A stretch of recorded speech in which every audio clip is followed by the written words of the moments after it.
Bonjour et bienvenue sur notre chaîne YouTube. Dans cette vidéo, nous allons parler de la gestion des utilisateurs et groupes d'utilisateurs. Depuis la version 10 de Loxon Config, tout a été revu pour apporter plus de possibilités et plus de flexibilité. Et avec ces quelques explications, vous allez voir que ça reste très simple. Tout d'abord, dans la fenêtre périphérique, vous trouvez la catégorie utilisateur ici et groupe d'utilisateurs. Pour créer un nouvel utilisateur, cliquez sur Utilisateur, puis dans le menu sur ce bouton. Donnez-lui d'abord un nom, par exemple Jérémy, puis vous pouvez l'attribuer à un groupe, lui attribuer des droits, afficher ici tous ses droits, rendre actif ou inactif cet utilisateur, lui attribuer un code, une clé e-button ou un badge NFC,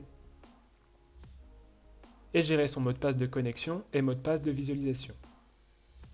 De la même façon, je vais maintenant créer un groupe.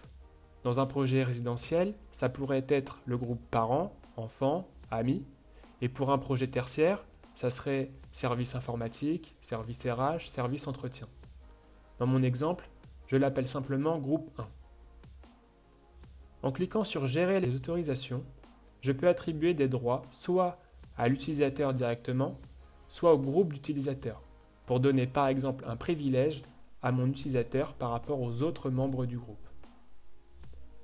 Je sélectionne mon groupe, puis je clique sur Ajouter. Je peux choisir les droits suivants, puis les pièces auxquelles ils peuvent avoir accès sur l'application. En cochant une pièce, le groupe aura accès au contenu intégral de la pièce. Je peux cocher toutes les pièces en même temps, comme ceci. Le dernier onglet concerne l'accès au bloc de fonctions.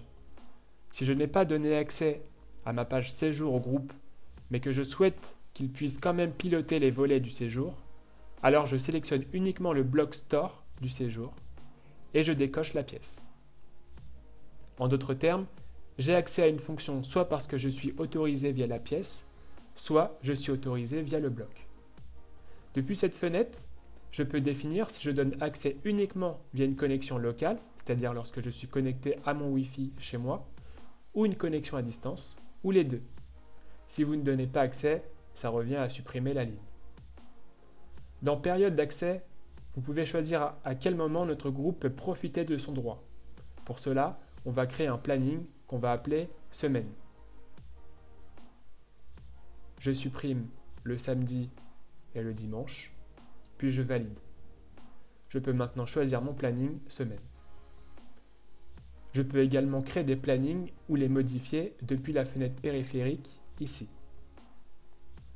En ce qui concerne le contrôle d'accès, avec le e-button ou le NFC Code Touch, vous retrouverez les autorisations dans les paramètres du bloc. Cochez les utilisateurs ou groupes d'utilisateurs qui seront autorisés par le NFC Code Touch, puis définissez la période d'accès en créant par exemple un nouveau planning qu'on va appeler Weekend.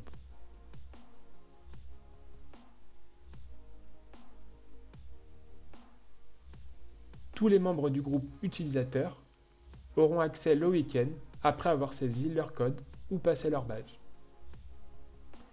Si cette vidéo vous a plu et que vous souhaitez avoir d'autres contenus de ce genre, cliquez sur le pouce levé et abonnez-vous à notre chaîne pour ne rater aucune vidéo. Et comme toujours, n'hésitez pas à nous contacter directement pour nous poser toutes vos questions. À bientôt!